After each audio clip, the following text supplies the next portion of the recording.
was that they were this loving couple, this first lady and this president who did so much. And when we talk about Rosalynn's influence on Carter and his administration, it was massive. She would oftentimes sit in on the cabinet meetings with him.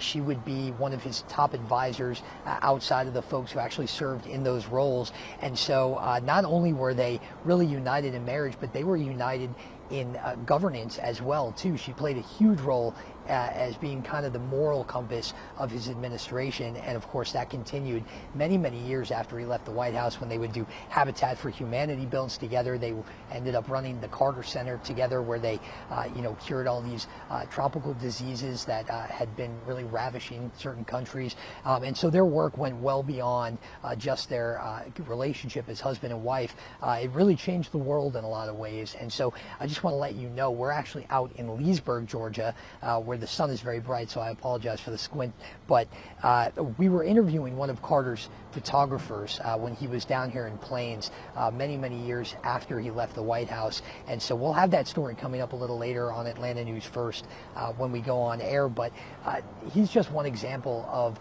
the people that Carter touched down here, as far as just impacting lives in a place really that was not ever going to be on the map if not for him. And so we had been down to Plains last night. Even last night, just hours after the news came out, we were talking to people who were in Plains coming up just to take in the site. Plains is always a place where people came to learn about Jimmy Carter, and now we're finding it's very quickly becoming a place where people are coming to remember Jimmy Carter now that he has passed on. And Doug, we know you talked with the Carter photographer Charles Plant, having sketched and captured the Carters over the years. What was his reaction now that both of them have, passed on, reuniting in heaven, as people are saying? Yeah, that was his sentiment too. He had said that, he was obviously saddened by Rosalynn's passing back last year when it happened. And so he's told us that he was watching TV yesterday, had a movie on, and got a call from a friend saying, you need to turn on the TV, your friend Jimmy Carter passed away. And he said, even though, and I think this is true for all of us too, that even though we all knew this was coming, it was still a bit of a surprise, because, he was such a giant, not just here in Georgia, but also someone who is so well respected across the political spectrum.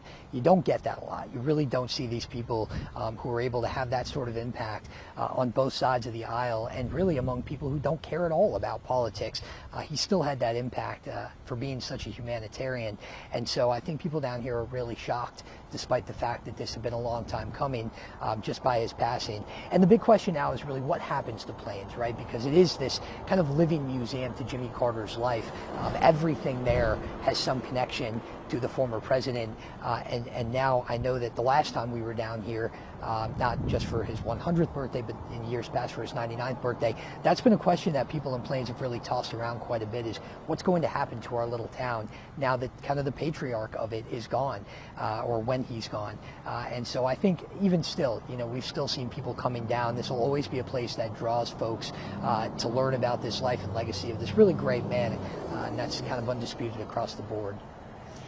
Doug Reardon, Atlanta News First political reporter, thank you so much for joining us from Leesburg, Georgia. I want to take folks